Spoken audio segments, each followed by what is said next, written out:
Burn the Box, a portal to the world of hidden truths and untapped power. A sanctuary where together we unmask the oppression hidden in the shadows far too long. Unscripted, unplanned, unrehearsed. Stay tuned for powerful conversations, thought-provoking insights as we ignite the sacred rebellion of the global majority. Let's begin this incredible journey together. Welcome to Burn the Box. Your host, Dr. Sonali Deepika. Welcome to this episode of Burn the Box with my teacher, Resmaa Menakem, who I did a whole course on Somatic Abolitionism. What I want to say is that I appreciate, and he was very clear from the very beginning, 2 more years ago, to share that he is not anybody's guru, that he is not creating a cult or anything of that nature. I also want to share what I've learned is that the Sanskrit for the word guru is really about dispelling darkness, about bringing from the dark to the light.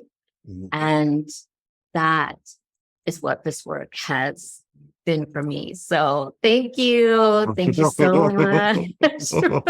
much. I know you're nobody's guru, and I'm not wanting you to be, but Thank you for being that teacher and bringing this word to the world. Thank you. So context is everything, right? Context is everything. Yes. So the context that you just said in terms of dispelling the darkness, like I could rock with that.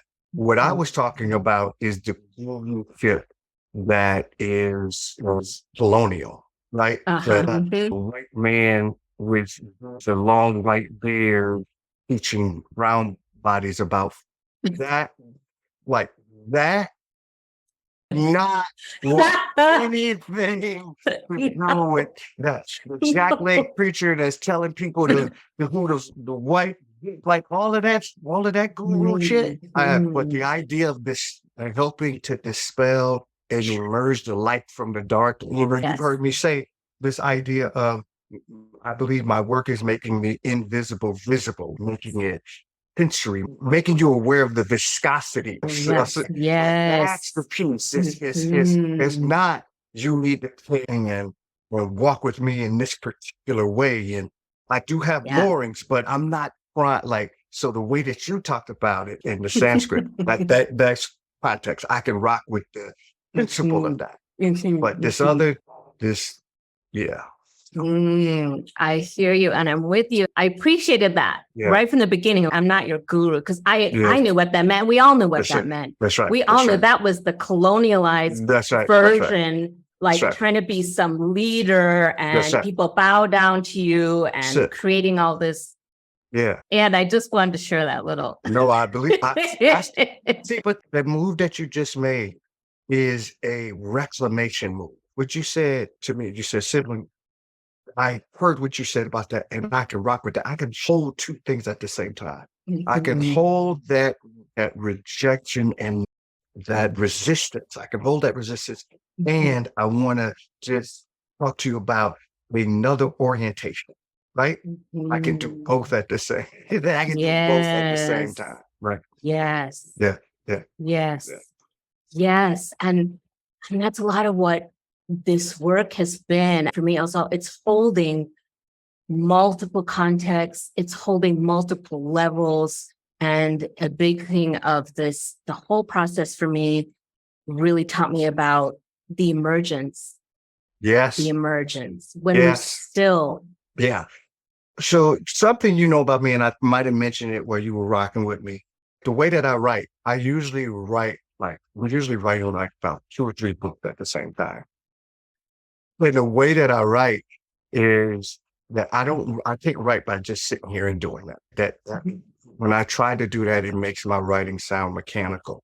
But the way that I write is that I have different people that I'm rocking with. And what happens is that when something is starting to percolate, I'll call them up and we'll get on a call and we'll drop all of my stuff into a call They send it to a transcriptionist. The transcriptionist writes it all up and then we edit it.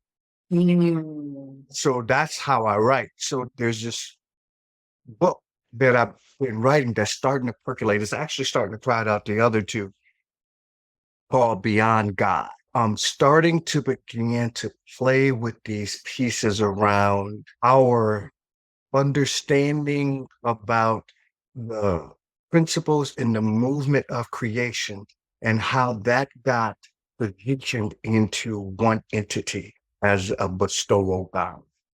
I want to begin to talk about this idea of emergence as creation moving in alignment with all of us. Like creation has principles that are right. So part of the reason why human beings, or part of the reason why I believe we have a difficulty rocking with emergence is because we see ourselves disconnected from the totality of creation itself. The only way we can understand creation is through these boxes over here, through these lenses. And what I'm saying is that there is a piece that many of our peoples already knew and rocked with. And part of our role, part of what we have to do is to begin to reclaim these pieces so that the infrastructure of creation can be more readily available to us. The resource of creation can be more readily available to us. When I'm talking about emergence, I was doing this talk with this dude, and big time, I was talking about these pieces. I was just the way that I'm talking with you. In the middle of my thing, he said, "Oh, you're talking about God." I said, "Stop." He said, "Part of the reason why white supremacy does what it does is because we want to retrofit what is possibly a new or the reclamation of a existing architecture of something.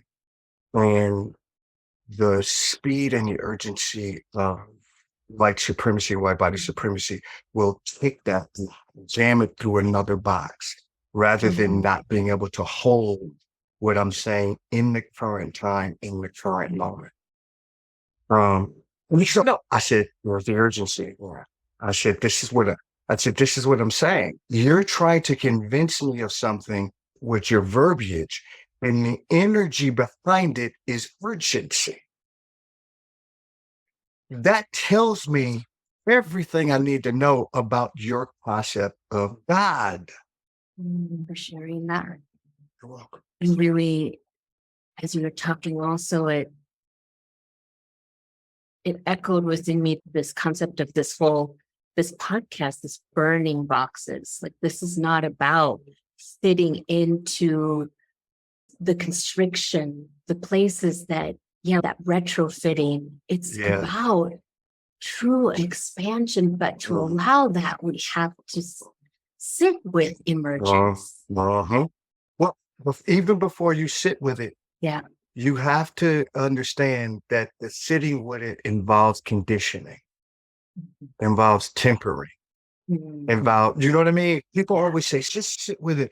Sometimes what rushes into the room when you try and sit with it is 400, 500, 600 years of charge, right? This is the guru shit I was talking about, right? Just sit with it. Namaste. Yeah. Just sit with it. People are just being burned, and they think something is defective with them that they can't. I look over across my fingers and I see my guru doing it. And why aren't you? Right? That's because people have not been told that really you have to temper and condition your body with other bodies to be able to hold that charge. And if you don't, what'll happen is you'll keep getting slipped into overwhelm, right? That's just how you will go back to the overwhelm. And we've just taught people, if you just sit with it, when all of these good things are going to open up and be bestowed in you, and you should be able to calm yourself and stuff like that. And people's lives and what's impacting their lives, and the murder in the streets and the raping and the blah, blah, blah. Yeah, dumbest thing. Usher. It's true. And people can't use it. They can't use it. So this idea of burning the box. I had a friend. Did you know who Bio was? Yes. Yes. So Bio said this thing to me a couple weeks ago, about a month ago. It blew me. Like I ruminate on it. That's it. Yes. We were talking, and he said, I said something about thinking outside the box. I finished what I was saying, and he closed his eyes. He said, brother, this is just a thought. I just want to throw this out there. I said, it was me, him, and Orland Bishop. Then he goes, when you think outside the box, you center the box. He said, I'm trying not to even, when I want to, not to even consider the box. I want to consider something else. Not to say that the boxes aren't important, but when I want to pay attention to it, I can, and when I don't.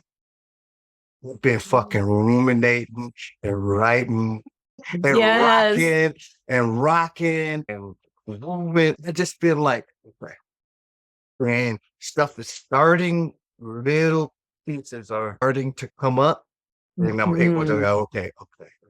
But that's what I was saying. A lot of my work is being around helping Black and brown bodies and indigenous bodies understand how much fuckery is happening with this shit and what we can do to begin to work with it.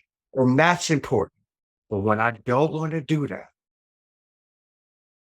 do I have this muck? And when I temper and condition my body enough to work with this muck, with this emergent muck, with this generative muck, for as little as much as I can, and resist being right. Actually, the way that the image in Somatic Abolitionism, we talk about Embodied, one of the images that has emerged for me is this kind of sense that this image of me standing on a line that I've been calling the precipice and turning towards Blackness as cosmology, as principle, not just as melanin, but as creational principle, turning towards that. And the urge or the boxes, like I sense the pressure on my, right? So that playing with the orientation of that, like actually playing with the image of that and turning towards the boxes and experiencing the pressure, turning away, and then experiencing like what Blackness is as principle. Like that's just, I'm starting to work with those pieces. And I don't have no fucking idea how it's, that's why Beyond God, I think, is starting to solidify more in terms of the book, is because it's part of the, I think, the exploratory journey that I'm going through. And Oh, how to honor creation without centering the boxes. Yeah. And I appreciate also that this has been being in that space and in the course of somatic abolitionism has been a process of tempering. I could notice for myself where I couldn't sit with, I would just get tired, sleepy, be exhausted afterwards because I couldn't, I'm not saying I got to any kind of, that got a lot easier, but just there was something shifting over. Yes, something shifting over time, something losing over time, something I can discern differently over time. There's a texture, there's a weight, there's a charge, there is a impact, like all of those. And over time, through the conditioning, you understand how to discern, right? This is not this, right? That's like when something shall be revealed to me and I came from the mountaintops. And that's the fucking crazy fucking shit that's running around in people's heads when we're trying to teach them Ashe. This idea of even when we get vaccinated, that gives you a little bit of the flu in order to trigger what already resourced in your body to protect it when I'm talking about emergence, that's what I'm talking about. I'm talking about using life and the things that happen to condition you, not to harden you, not to harden you. Remember when we were in our work, one of the things that I said was part of the role of a somatic abolitionist is to develop a thick skin, a fortified mindset, and a malleable heart. What happens to most of us when we're dealing with the boxes is we develop a thick skin, fortified mindset, and a hardened heart. This idea of and this idea of tempering, and this idea of slowing, and this idea of taking nibbles, not gorging, is our work, because the structure will say, did everything you can and board on it, even if it's good. We're saying it's good for you, so if it's good for you, get as much as you can. And what I say is, if you do that, you will get sicker, because your belly can't hold. Like, even too much cake will make you get on yourself. If you eat long enough, that's so for me, really, this work is about, I'm sorry, so it is about slowing it down enough to where, like you said, why I noticed over time, I was able to tolerate something different than I could at the beginning. Right? The noticing is health. Right? The act of noticing is health. Because most of us go through our lives and not notice discernment, not notice when something shifts, not in a big way, in small way. Oh, like this to that, not this to this. That takes time to go, oh, I'm not as sleepy as I used to. I'm still sleepy, but I'm not sleepy. That's emergence. That's conditioning. That's temporary. Yes, absolutely. Absolutely. Two things were coming from me. One is that, and you've mentioned discernment a few times, but it's like that with our heart, we want to allow the good things in. We want to have some permeability, but that takes, we have to have the hard skin. We have to create protection, have discernment, boundaries, and then know what feels nourishing, what feels nurturing, be able to let that in. The other thing that really occurred to me is the role for me. I really honor the process I had with this triad that has now become a quad. And we still meet every week. We have met every week. So whatever I couldn't, for me personally, I don't want to speak for me, whatever I couldn't take in that big group when it was all coming and it's intense, That's right. then I could feel it and process through the smaller group. Yes. Yeah. And that was really so much, like you say, we're not doing this independently. That's exactly right. We're not on the top of the mountain or in the forest or like That's right. getting enlightened, whatever. That's right. This is the reason why this is the reason why we did it with the triads. I know I'm a lot. Like my wife has told me over the last 27 years, you are a fucking lie. My kids have told me, my elders, people have told me you're a lie. But that's why we did the triads, is because there's something to be served by limiting the bodies and being able to work and see what emerges and what glue. And one thing I've been toiling with lately is just peace around that.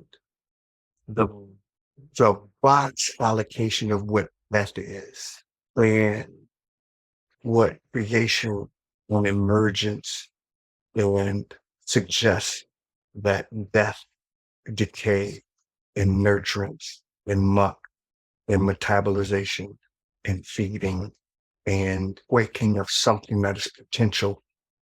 But we're going to have to reclaim, as brown and Black and Indigenous people, we're going to have to reclaim death in ways that are more in alignment with creation and emergence, and not in alignment with the boxes.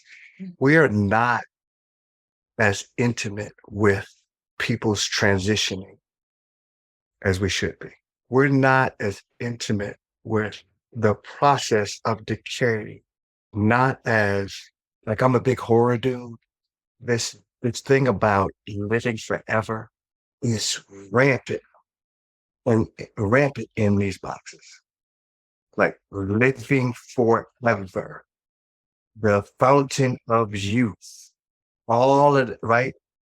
And this idea that there is a season of fallow, right? There is a fallow season, and that the fallow season has a level of importance that we're going to have to reclaim and nurture with the rest of the boxes breathing down our necks. Yeah, I think death is one of those things. Like, I'm getting older. I'm going to be 60. That's not to say that I'm going to die anytime soon, but there's certain considerations that I'm starting to have now that I didn't 10 years ago, 20 years ago, right? There's a certain consideration. And idea of transitioning, of death, and starting to allow it to breed something other than this. Daddy was a good man. And but I also want the process of dying for me not to be an individual process. There's so much we can learn from ancestry, other cultures, about honoring that process. And not just honoring, but I really think that there is not just learning from other cultures, but I also think that there's an emergence of learning from the other cultures, learning from how death practically moves. How does death look in the cosmos? How does death look when we're talking about trees? How does death look when we're talking about books? How does death look when we're talking about water? Is there something to be gained by understanding the movement of death? And people are going to say, well, death, rebirth. I'm not talking about rebirth yet. Just talking about what can be studied, and not studied from a book, but studied from, like Vimbasi, like if I'm trying to hear and understand how death moves from the cosmos. I'm not talking about the devil. I'm not talking about, you know what I mean? I'm not talking about that. I'm talking about this kind of, how does the fugitiveness of death, I want to, over time, become more intimate with the kind of fugitive states of death, the kind of trickster, and this comes from bio, the kind of trickster state, right? And what can I learn about my own emergence by interacting with those principles, by looking at those principles, by going in and being next to some of my ancestors' graves and cleaning off the graves, even if I don't have necessarily a tie to them. What could be gleaned for me if I go and clean off W.E.B. Du Bois's gravesite and sit? Not sit as something is going to be bestowed on me from on high, but what emerges from me as I commune with that peace. Does that make sense? Yeah, I think that we don't focus on that as much, very much. It's like We don't have no room for it. we don't have room. We don't have room. We don't have room. Yeah. So we create this tempering that allows us space for emergence of whatever is alive, like now as you're describing one of the things, like this process of deaths and leaning into it, I'm curious what you envisioned with as this work of somatic abolitionism emerged for you. I know you're putting it out there and doing classes and inviting people in this way that I was with the group, very much set up for an experience and a tempering, not just knowledge, not facts, not like history and all that. Although, yeah, that comes in, but the body, the nervous system. So what's the question? Yeah, I was thinking the same thing. What did I ask?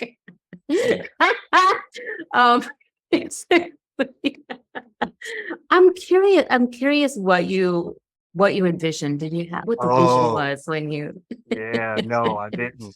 Yeah. I had no vision. I have no peering into the crystal ball and saying, I didn't. I knew I wanted to do something. I knew there was an urging. I knew I had a sense that might have my feet underneath me enough to do it. Mm-hmm. But honestly, what started me down the road was kind of like this push to just see.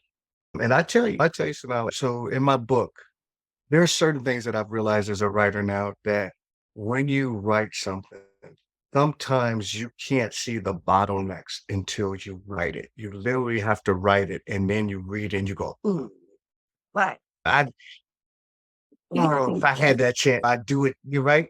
Mm-hmm. Mm-hmm. And you can't find those bottlenecks until you actually do it.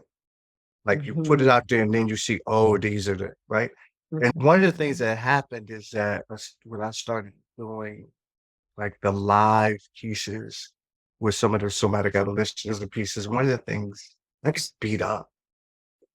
I got beat up by brown people. I got beat up by Black people. I got beat up by white folks, thinking that, and I learned so much because I had the activists under mindset that if you give people information, then they will do better or they'll be able to work with it. I didn't understand temper and conditioning at the beginning. Okay. So my footing was really in a very kind of like activist place. And then I would get hurt and disappointed and brutalized because people would be like, you're not doing it the way that I think you should do it. And you're causing harm and just all of this different type of stuff. And the one thing that I realize now looking back is just keep doing it. Like, just keep practicing. Keep doing it. Keep doing it. There's something, even though you don't know what it is, when you and you can cuss. When you're back home, you can fuck them motherfuckers, them kids, right? You can all of that shit and then come back. That's why in my work, when you were with me, I kept saying, come back. There's something to be said. The idea that your people are not the people you start with, it's the people you end with. I learned that not through having some vision, but by going through it, getting knocked, getting rattled, getting people putting words in my mouth, people saying stupid shit, not understand, like me saying stupid shit, like not getting it, not understanding, and having sisters come at me and then get up and keep doing it. Just keep doing it. Just keep doing it. And two things I found with that. One thing is that I found that people who are not, your purpose is not other people's purpose. So this process will force you to discern what your purpose is. That's what all of the hits are about. All of the hits are about getting clearer and more moored into what you are supposed to be doing. The other piece is people will fall away.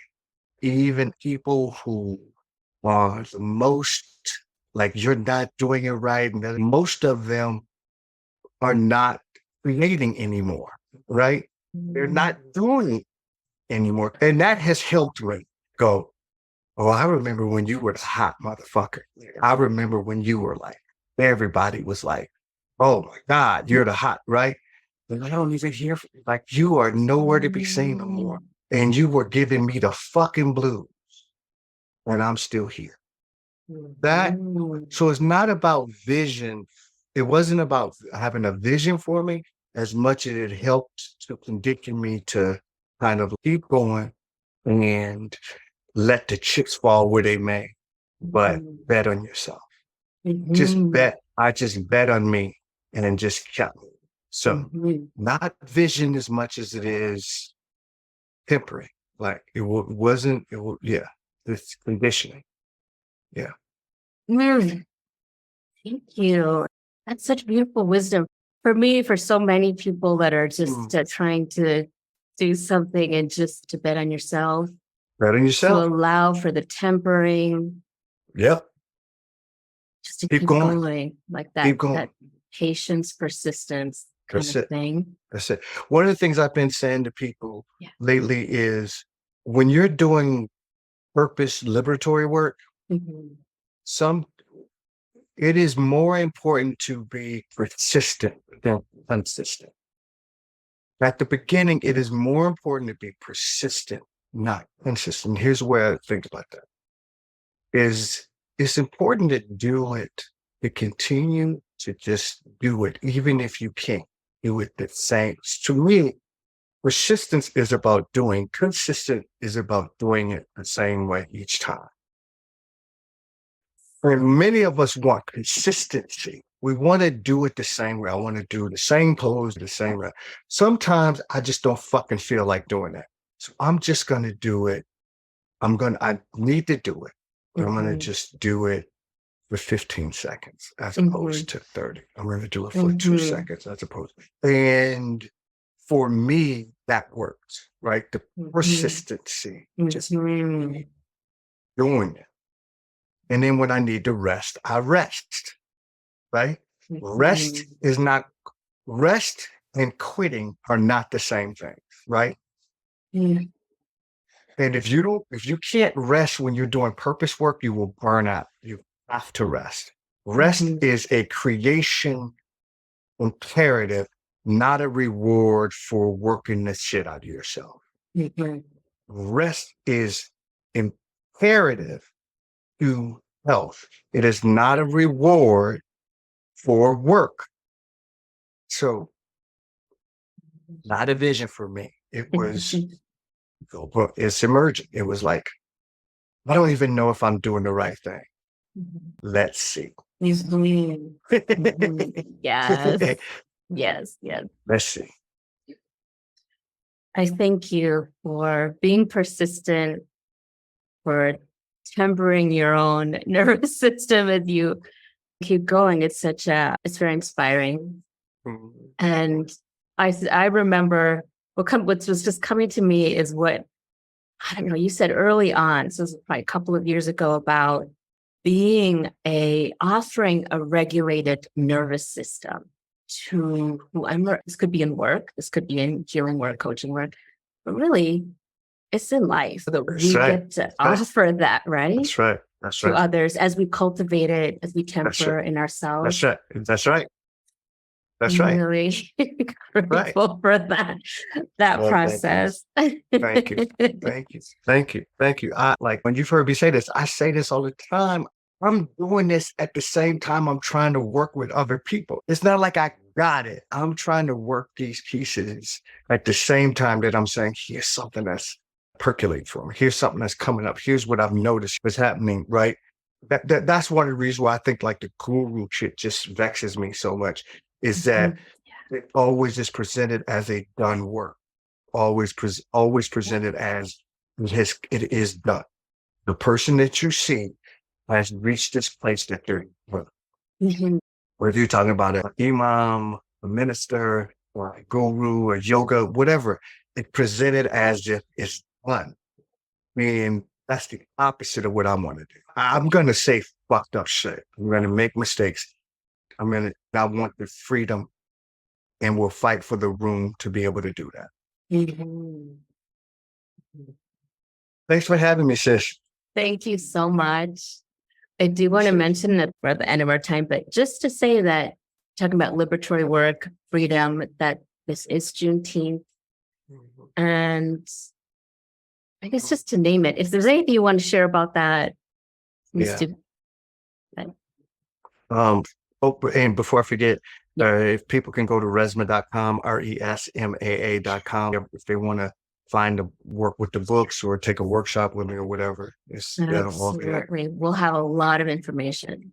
Good. Yes. I'm also doing a thing in LA with bio. Yes. So, 3 Black men. And so, it's hot. So we're doing that in LA, we're doing it in Ghana, and we're doing it in Brazil. And then I'm going to be in the UK in July, doing some stuff with Nova Reed. Oh, Yeah. yes. Yeah, I'm turning towards the boxes now. So I was watching this thing the other day and about this Black man who pulled together this celebration. I can't remember where it was at. Pulled together this Juneteenth celebration, right? When he sent the flyer out, he was saying, "Come to celebrate Juneteenth, do the blah, blah, blah, blah, blah." He had 2 white people on the thing going, whatever the fuck they were doing, and said that Juneteenth is a community celebration. It isn't just a celebration for Black people. Now, this is the ferality and the fuckery of the box. Yep.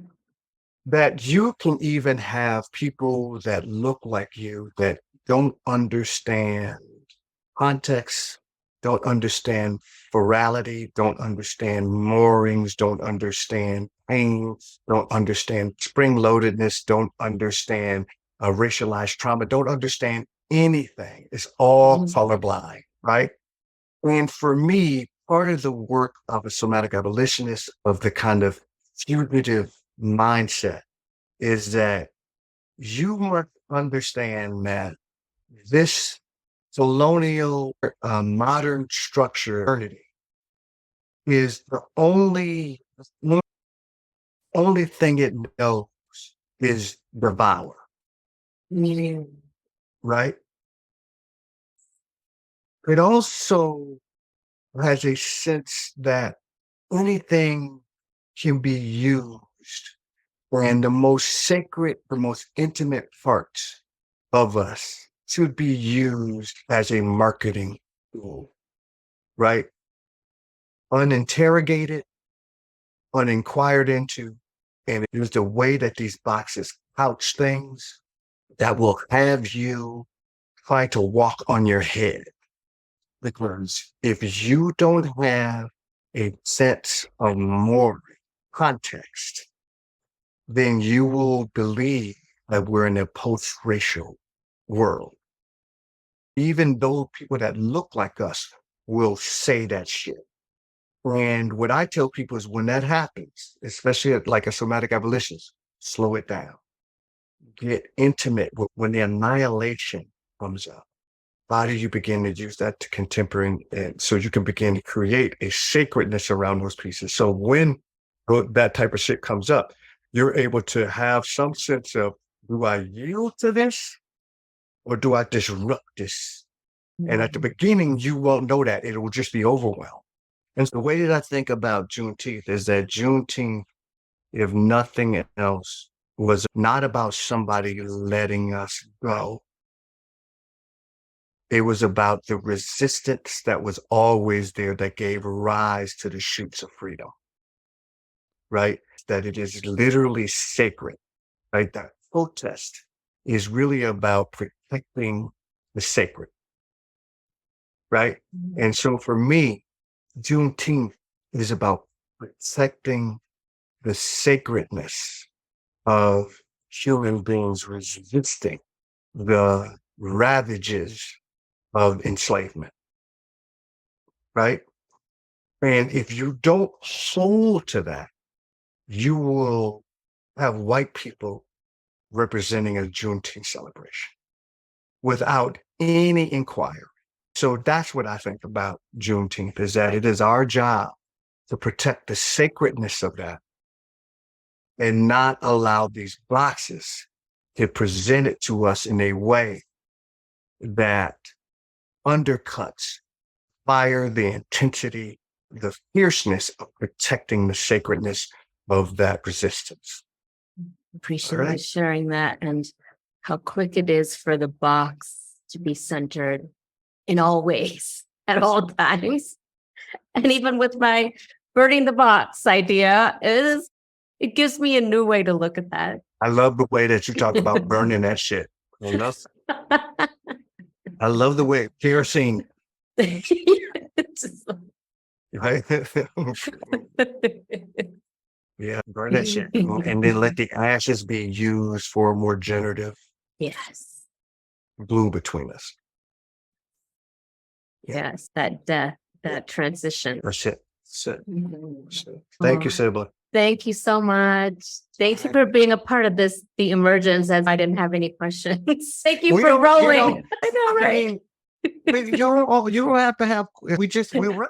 That's Yes. how you know you're working with the pieces around somatic abolitionism. Is you just rock and see what people will get fed on. People will get fed on what they on what's presented. Talk to you soon. Thank you. Bye. All right. Bye-bye. Thank you for listening and being a part of the Burn the Box movement.